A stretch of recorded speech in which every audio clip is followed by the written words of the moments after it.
May 8th, 2008. Kinsley, the North American Federation's Maxwell district. That was a modest city. Most of the buildings in its center were 5 stories at the most. As such, it was rather quiet and mostly untouched by the conflict that ran rampant through the country. As such, a sense of nonchalance had taken the city's inhabitants. But, like many other areas, the chilling truth of war changed that. One of the groups involved in this conflict made their move, carrying out a strike on the city to extend their holdings. And no sooner did their enemies rush to its defense. Smoke rose out of the destroyed buildings as flying husks of metal flew above. Those of one side colored a dark blue, nearly black, and their enemy mostly a dark gray. The ships continued to lob shots at each other. The sky lit up as red streaks of particle beam fire flew across the sky, streaking from the turrets on the ships. These were soon followed by a blur of nearly invisible rounds coming from the railguns, which boomed as the sound barrier was shattered with each shot. The attacks grazed their opponent's armor. Some of the smaller ships, the corvettes, rushed to the front. Some destroyed shooting larger ships before the rest moved to swarm their opponents. On the ground, the soldiers of these same factions, all armored and making use of a helmet that covered their heads, shot at each other on the streets. They moved through buildings in an attempt to hunt down their opponents as the sound of Gauss rifles filled their ears. While the intense combat took place, some squads found themselves far removed from the battle, observing the situation, one of which you would have ordered soldiers. 4 in total, sitting within the decrepit house. The walls were moldy, covered in moss, and what little furniture remained was covered in debris, likely a result of their first charge into the city. Guns slung over their shoulders. The ones standing in front of the formation wore mostly similar armor, with a key difference being the red cloth on his shoulder, showing his status as the squad's commanding officer. His fingers dragged upon a holographic map of the area around him, the buildings, the surrounding landscape, their combat assets, and the enemies that were noted, all displayed on this map, which came from a single metal box sitting upon what was formerly a TV stand. This is what served as their terminal. It was initially quiet as the commander closed the map. He moved to check the communications logs. However, they hadn't been updated for a while. About an hour. He deactivated the terminal as he turned to face his men. Nothing we didn't already know. I guess we'll have to stay here for now. He leaned back onto the stand as the troops now stood in silence. The tallest of the soldiers raised his visor as his eye went toward the communicator in his hand. Though much thinner than his commander's counterpart, it displayed a similar hologram, responding to his touch as well. He began to move through the communication logs, for one more came through. As he read the latest warning sent, his eyes widened like saucers, as they seemed to have frozen. The commander took note of this as his eyes moved across them. "What is it, Garcia?" The man, some moments after, finally spoke again. "Sir, the argument is approaching." This caught the commander by surprise as his body language shifted and he recoiled. "What? Do we know his exact location?" For a moment, no words came from the subordinate. Afraid not, sir. Comms just got cut off. That was all we could get. Must be Sigma particles. The commander muttered, trailing off. The man put his hand on his chin as he squinted his eyes under his visor, beginning to consider his odds. If they were to get in the way, even with how young the Agian was assumed to be, if there is anything the war had told him, it's that age mattered a lot less when proto-humans were in combat. At this point, there was not much they could do, something the commander acknowledged. It was wiser to simply cut their losses. We're leaving. Yes, sir. The commander grabbed the terminal, shoving it into his armored storage unit as he turned on his ear, walking through a hole in the building's wall. The men followed, and as they did, their rifles were unslung, aiming around them and checking for enemies. Before they began their advance, following the gray road below them. Unbeknownst to them, however, they were not alone. Farther up into the sky stood a humanoid machine, black in color, with 4 wings coming out of its back in what resembled an X. In the center was a thruster that emitted a blue light. As the pilot within this machine took notice of the escaping squad, he flew between the buildings and began to descend upon them.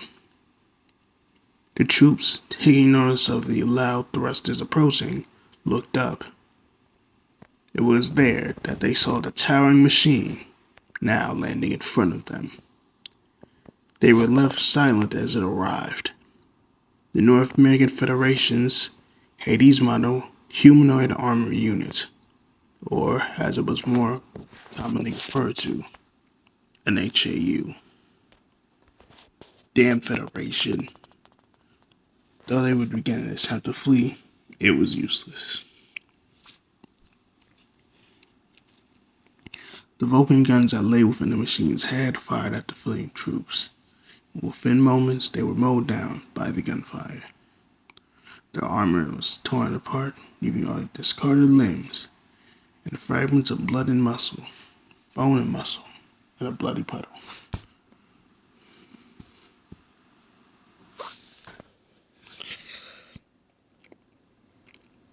The Hades activated its verniers and floated above for some moments, as the pilot looked down upon the deceased troops. However, remembering his orders, he rotated his machine before shooting off into the sky.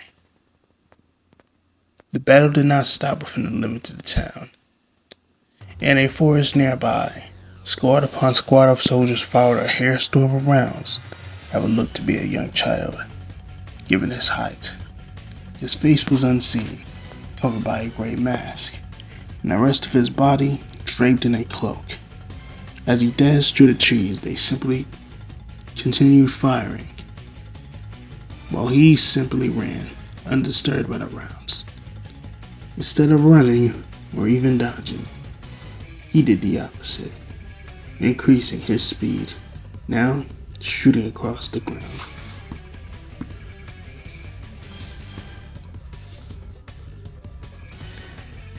From his side came a black blade that resembled a machete in its appearance.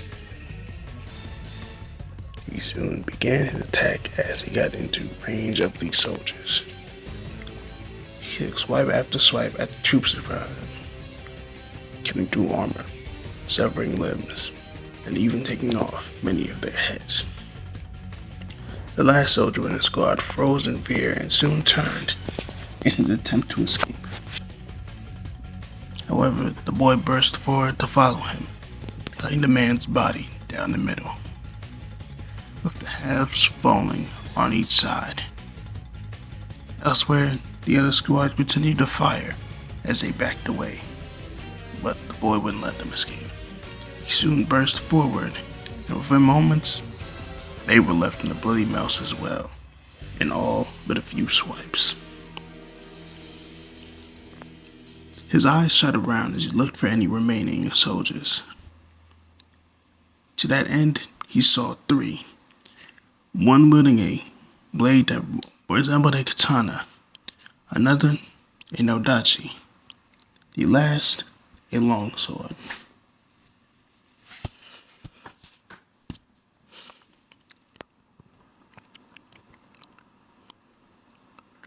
They took their stances, and regardless of their situation, the three remained steadfast.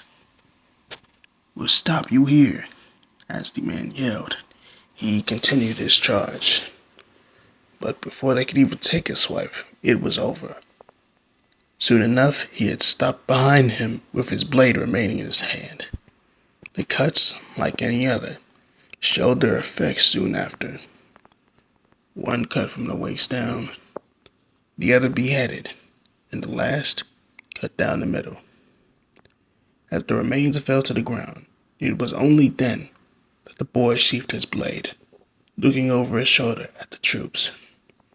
He reached for his face and pulled off the mask, revealing a youthful dark-skinned face.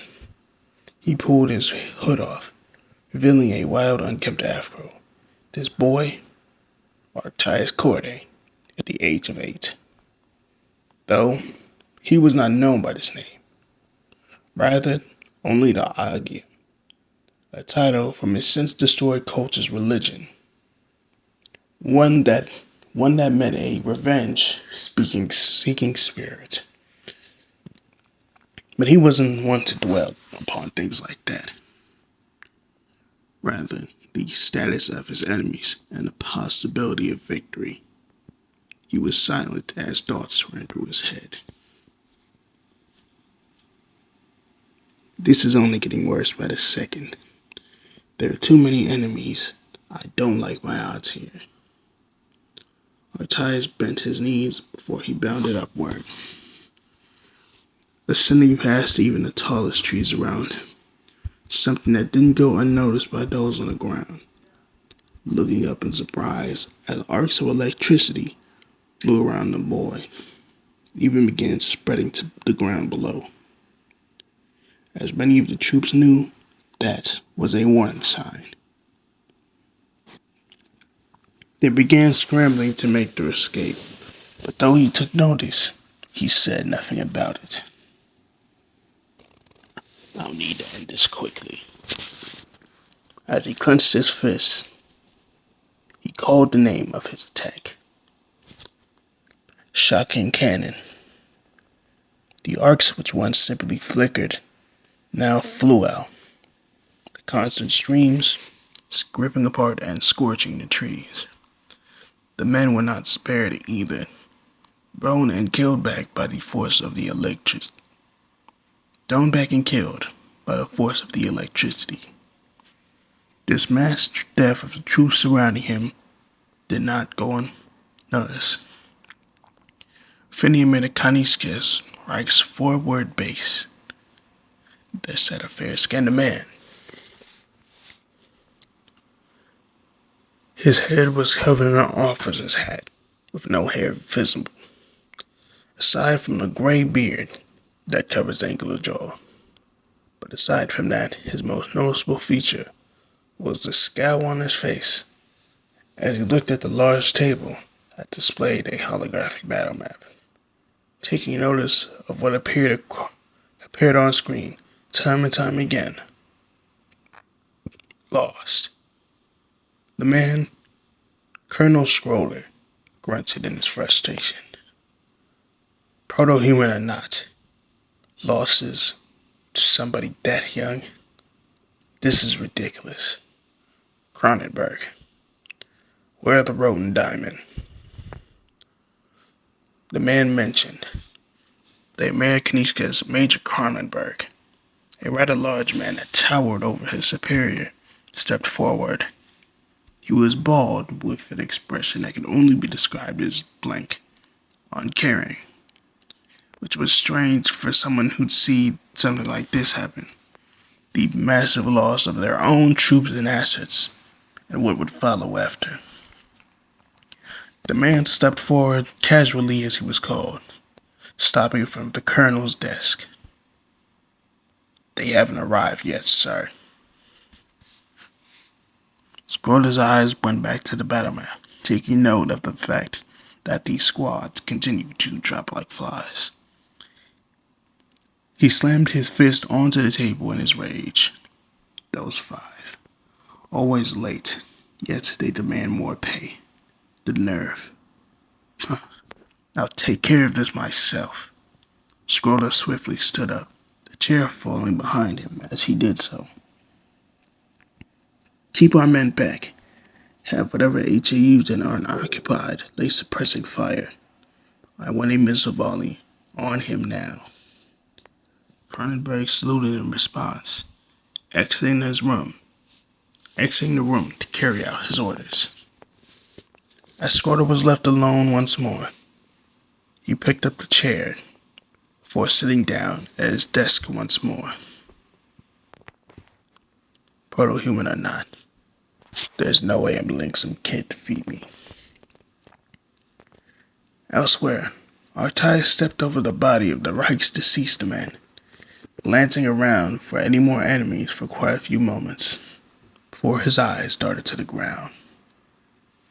As he looked onto it, he took notice of something. There were splatters of blood left lying on a rock. Strangely enough, these splatters seemed to merge, forming something that looked like a single number, 4, which confused him, to say the least.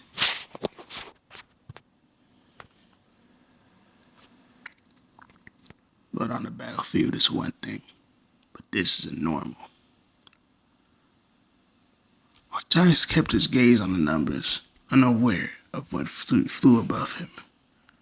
5 HAUs that appeared different from the Federation's motto, with the heads being different. Rather than having eyes, the cameras were hidden behind glass-like visors on the machine's head. But most notable was the much bulkier armor, orange in color, and the missile launchers that lay on each shoulder. One of the pilots within focused his targeting systems on the boy that had become his target. Target located, eliminating. As the missile packs opened up, tens upon tens of missiles flew at Tides. His ears soon twitched as he heard the movement, and his eyes darted up as he turned his head. Missiles. Damn it. And as they got closer, strangely enough, the image disappeared.